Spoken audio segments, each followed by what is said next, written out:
को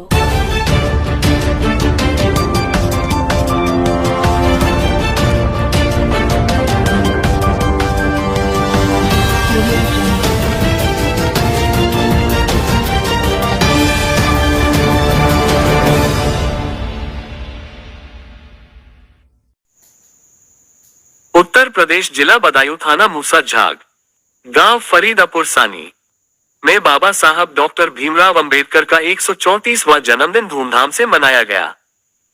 सभी ग्रामीणों ने मिलकर बाबा साहब का माल्यार्पण किया और केक काटकर एक दूसरे को खिलाया। जब से गांव में बौद्ध कथा का आयोजन हुआ है, तब से गांव में बदलाव देखने को मिल रहा है। फिर भी काफी लोग ढोंग और पाखंड में घुसे हुए हैं। जहां पर भारी संख्या में माता और बहनों भाइयों ने बुजुर्गों ने हिस्सा लिया और जो बाबा साहब के जीवन पर प्रकाश डाला गया उसको ध्यानपूर्वक सुना। जहां पर भारी संख्या में ग्रामीण मौजूद रहे, उनके नाम इस प्रकार हैं: हेम सिंह, भिखारी लाल, जसवीर, महावीर, शीशपाल, राजपाल, जय सिंह, महिपाल, अमर सिंह, अनार सिंह, मेवाराम, राजाराम, राजेंद्र, प्रेमपाल, सौरभ, विजेंद्र, हरीश। राशन डीलर सूर्य प्रताप सिंह ने जहां पर मुख्य भूमिका अदा की, तो चलो सुनते हैं बाबा साहब के ऊपर कुछ विचार। विश्वगुरु तथागत गौतम बुद्ध को चरणों में नमन करता हुआ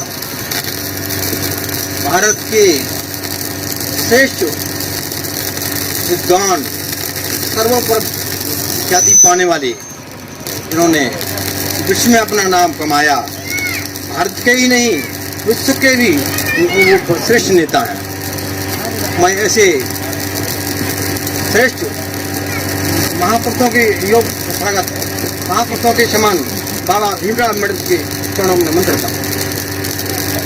और यहाँ आए हुए दूर दराज से जो क्षेत्र के लोग हैं, उनके भी मैं सबके लिए नतमस्तक होता हूँ कि आज उन्होंने यहाँ आकर के ऐसे समय में जबकि कार्य एक विशेष तौर पर चल, वो बालक, उस बालक से भी घृणा होती थी लोगों को। क्यों? क्योंकि वो बालक, वो भी नीचे समाज से माना जाता था। ओबीसी को कोई दर्जा नहीं दिया जाता। क्यों? उस समय का जो समाज था वो हम लोगों से बहुत घृणा होती थी। वो धीरे धीरे पढ़ता है, मेहनत करता है, लगन से लगा रहता है। आज उस बालक को सम्मान मिलता है। वो बालक क्या करता है? छत्रपति साहू जी महाराज के नाम से जाना जाता है। आपने सुना होगा कानपुर में एक यूनिवर्सिटी है छत्रपति साहू जी महाराज के नाम से, विश्वविद्यालय है, वहाँ शिक्षा दी जाती है। ऐसे ही अन्य यहाँ बैठे युवा वर्ग से भी सबसे निवेदन करूंगा, अपने अपने बच्चों को जरूर पढ़ाइएगा, क्योंकि जब शिक्षित होगा समाज आगे बढ़ेगा। जो डॉक्टर भीमराव अम्बेडकर ने किया था वो कोई अलग नहीं थे, वो हम सब आप में से ही थे। डॉक्टर भीमराव अम्बेडकर भी सामान्य से वर्ग के, सामान्य से परिवार के बालक था। ऐसे ही छत्रपति साहू जी जो महाराज थे वो भी बहुत गरीब परिवार का बालक था। आज उसे हम याद क्यों करते हैं?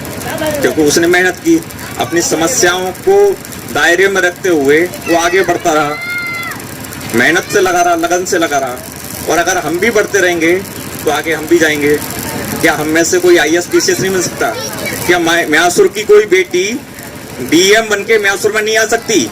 जैसे लोग गर्व से कहें कि ये म्यासुर की बेटी है, कासगंज जिले का नाम हो, म्यासुर का नाम हो, अखबार में छप के आए, हेडिंग बन के आए, म्यासुर की उस बेटी ने, सब उस समाज की बेटी ने जिला अधिकारी बन के जिले का नाम रोशन किया है, म्यासुर का नाम रोशन किया है। उस व्यक्ति का नाम किया है, किसकी बेटी है? उनकी बेटी है। वो बेटी का नाम, उस गांव, उस परिवार का नाम रोशन नहीं होगा, परिवार के साथ साथ उस गांव का नाम रोशन होगा, उस गांव के साथ साथ उस जिले का नाम रोशन होगा, जिले के साथ साथ हमारे प्रदेश का नाम होगा, हमारे सबका नाम रोशन होगा। केवल एक, अब हम सोचते नहीं पड़ते हैं, अरे हमारा काम नहीं है। क्या काम है? पर खेत से फुर्सत नहीं है, खेत से, अरे क्या हो रहा है? मक्का गड़ रही है, क्या हो रहा है? चकोरी कुद रही है। इन्हीं में सब उलझे रहते हैं। इन सबको दायरे में रखते हुए मेहनत करनी पड़ेगी। जो आज अभी जितने भी शिक्षित वर्ग से हैं और धीरे धीरे ऐसी शिक्षा सभी मैं यहाँ बैठे गुरुओं से सबसे आग्रह करूंगा, धीरे धीरे ये समाज आगे बढ़ता जाए। वो केवल अपनी शिक्षा के नाम से वो क्या बढ़ा आगे, वो केवल शिक्षित होता रहा, उसलिए भारत रत्न से सम्मानित हुआ। भारतीय रिजर्व बैंक की हमें एक सबसे बड़ा अधिकार मिला है, वो कौन सा है? वो है हमें वोट डालने का अधिकार।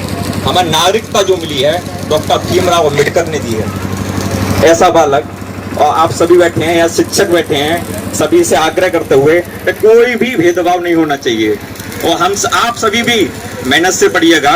जो बालक 32 डिग्रियां हासिल कर सकता है उस संघर्ष के जीवन में क्या आप नहीं कर सकते? तो अंत में मैं अपनी वाणी को विराम देते हुए कहता हूं कि या तो इन बदचलन हवाओं का रुख मोड़ देंगे हम, या तो इन बदचलन हवाओं का रुख मोड़ देंगे हम, या तो खुद को बाड़ी कुप कहना छोड़ देंगे हम, या तो खुद को बाड़ी कुप कहना छोड़ देंगे हम।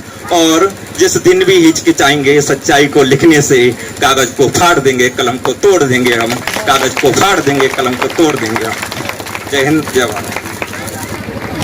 इस वीडियो को लाइक करें, हमारे चैनल को सब्सक्राइब करें और बेल आइकन जरूर प्रेस करें हमारी न्यू वीडियो सबसे पहले देखने के लिए। सब्सक्राइब करने के बाद ना घंटी बजा देना, ताकि जब भी मैं कोई न्यू वीडियो अपलोड करूं तो तुम्हारे फोन की घंटी भी बजे। Welcome to our YouTube channel. Don't forget to like, subscribe and share the videos.